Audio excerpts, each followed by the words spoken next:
Good whatever time it is wherever you are. Today I'm going to tell you a story about how I learned in college not to live with a friend that you would like to keep as a friend.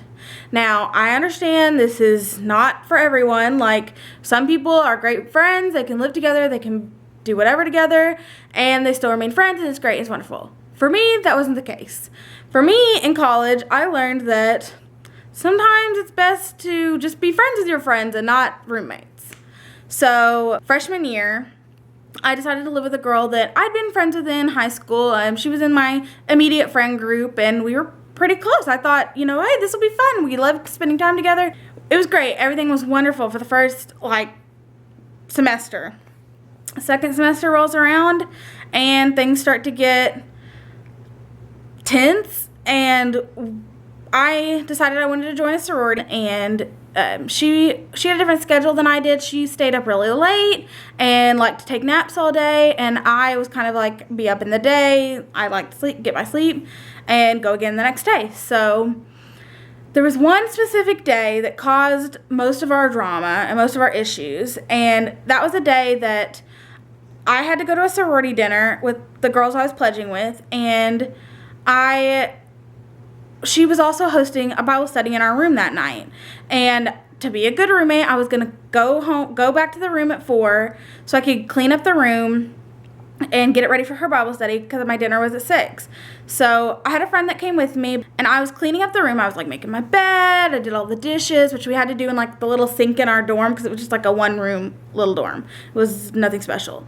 And so I was doing all the dishes, and I was cleaning up, and I was the part I forgot to mention was, let's call her Jan. Jan was asleep in the top bunk this whole time, taking a nap, which she did every day. And I was usually pretty courteous. I was very quiet when I came in the room. I just did my homework or whatever, read a book. I always stayed very quiet, but it's hard to stay quiet when you're doing the dishes and stuff like that. But I had to get it done then because I was going somewhere later, and that way it would be done when she had her thing that night. Was trying to be as quiet as possible, but I was doing the dishes, and I was kind of thinking she really needed to get up anyways to get her stuff cleaned up because her desk was a wreck.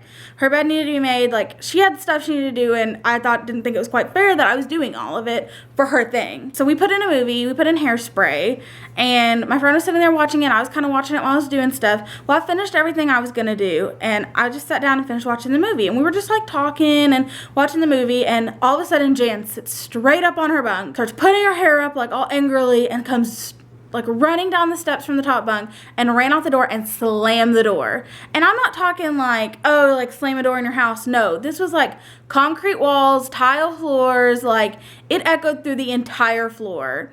And I was just what just happened? And mind you, this girl that was going to the sorority thing with me, I barely knew her. I just met her. We were just becoming friends, and I invited her over to my dorm, and all this craziness happens, and I'm what is happening? So a few minutes later, I get a text from Jan that says, "It was really rude of you to make that much noise. You knew I was taking a nap, blah, blah, blah." And I texted her back, and I was "I'm really sorry. I was just trying to get the room cleaned up so you could have your thing tonight. And I'm sorry." I'm sorry that it bothered you or upset you. I wasn't trying to do that. I was just trying to get my part done so I could go to the dinner and everything would be fine. So she texts me back, and she's "Don't say sorry because you're not really sorry." I wish I had the text message, but that was 5 years ago, so I don't. But she was "You're not really sorry. You're just saying that so I won't be mad." I'm over here duh.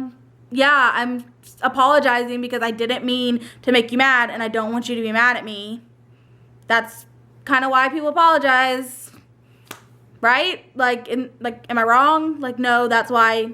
I don't know. She, didn't answer me or didn't believe me. I was "I'm sorry if you don't believe me. I'm sorry. I can't, make you believe me, but that's just, I'm sorry." We finished watching the movie. She comes back to the dorm. There's 4 minutes left in the movie. She stands there, in the doorway, the whole time. As soon as the credits roll, she turns the TV off. She turns to me, and I'm sitting on my bed, and she says, "I've been thinking about this a lot lately, and I just don't think we can live together next year."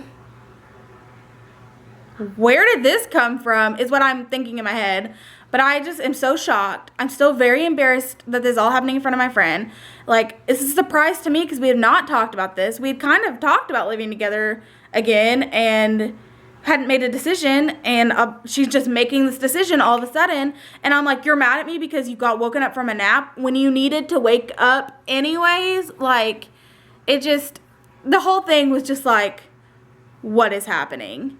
And she just like turns around and walks out, and I look at my friend and I'm like, I'm so sorry that this happened in front of you. I'm so embarrassed.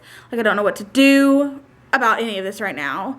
And my friend's like, it's fine. I kind of started to tear up because I was so embarrassed. I am a frustrated crier. When I get frustrated or like really embarrassed or something like that, I cry.